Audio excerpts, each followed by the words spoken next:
Bonjour, comment allez-vous? J'espère que vous allez bien. Nous avons une séance de grammaire et avec le discours rapporté. Dans l'autre vidéo, on a vu le discours direct. C'est un discours qui est vif, qui donne une vie et une chaleur au texte. C'est-à-dire que lorsque nous utilisons le discours direct, le lecteur reçoit la parole directement de celui qui parle. Alors que dans le discours indirect, notre leçon d'aujourd'hui, et le discours indirect libre, il y a entre celui qui parle, le locuteur, et l'interlocuteur, celui qui reçoit, il y a un tiers, un autre personnage qui est le narrateur. Il s'interpose. Il vient entre le message, l'émetteur et le récepteur. Dans le discours indirect, le narrateur cesse d'être objectif. C'est-à-dire qu'il change les paroles, il change les paroles de l'émetteur, bien sûr sans changer l'information. Alors, dans le discours indirect, on voit qu'il y a la disparition des deux guillemets au niveau typographique, la disparition des deux guillemets et aussi des deux points, qui sont le signe du discours direct. Comme ici, le policier me déclara qu'il n'avait jamais vu ça. Donc cette phrase, il y a la phrase introductrice, le policier me déclara. Nous avons ici le pronom relatif qui arrive, que, et le je qui devient il dans le discours indirect. Alors le policier me déclara qu'il n'avait jamais vu ça.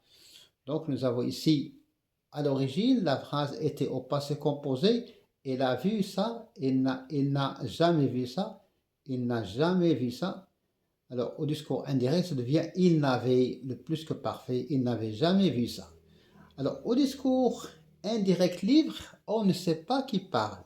Est-ce que c'est l'émetteur, c'est-à-dire celui qui a prononcé la phrase, le policier, ou bien c'est le narrateur? Donc on supprime la phrase introductrice, le policier me déclara, et aussi on supprime le que, on ne garde uniquement il n'avait jamais vu ça. On ne sait pas qui parle. Est-ce que c'est l'émetteur ou bien c'est c'est-à-dire le policier ou bien c'est le narrateur? Deuxième phrase. Marie a dit qu'elle allait partir rendre visite à ses parents. Alors nous avons dans le discours indirect, nous avons la phrase introductrice. Il n'y a pas de guillemets, il n'y a pas de points, de deux points. Il y a uniquement la phrase introductrice, il y a l'information. Alors, Marie a dit qu'elle allait partir rendre visite à ses parents. Si je vous demande de remettre cette phrase au discours direct, on va dire Marie a dit, deux points, je vais partir rendre visite à mes parents. Donc au discours indirect, ça devient Marie a dit qu'elle allait partir rendre visite à ses parents. Mes parents, que devient ses parents. Au discours indirect libre, elle allait rendre visite à ses parents. Donc on supprime la phrase introductrice, les verbes introducteurs parce que c'est au passé, donc il y a un changement. Phrase 3, ou bien l'énoncé numéro 3. Karim a déclaré qu'il avait mal à la gorge. À la phrase au discours direct, Karim a déclaré j'ai mal à la gorge. À la phrase indirecte, discours indirect, Karim a déclaré qu'il avait le passé composé qui devient plus que parfait. Karim a déclaré qu'il avait mal à la gorge. Donc cette phrase, elle est dite par le narrateur, elle est rapportée par le narrateur. Au discours indirect libre, on dit il avait mal à la gorge. Il avait mal à la gorge. Donc le discours indirect supprime, dans le discours indirect livre, on supprime la phrase introductrice, Karim a déclaré. On garde les verbes conjugués ou utilisés dans le discours indirect, parce qu'au discours indirect, il y avait il a mal à la gorge. Alors on garde les temps conjugués au discours indirect, et donc on obtient il avait mal à la gorge. Donc, dans le discours indirect, livre, on ne sait pas qui parle. Est-ce que c'est Karim ou bien est-ce que c'est le narrateur? Dans le discours direct, c'est le Karim qui parle. Dans le discours indirect, c'est le narrateur qui parle. Dans le discours indirect livre, on ne sait pas lequel des trois parle. Est-ce que c'est le narrateur? Est-ce que c'est le Karim ici? Ou bien est-ce que c'est l'auteur? Alors, quatrième phrase, le père a dit que ce serait une occasion de découvrir Berlin.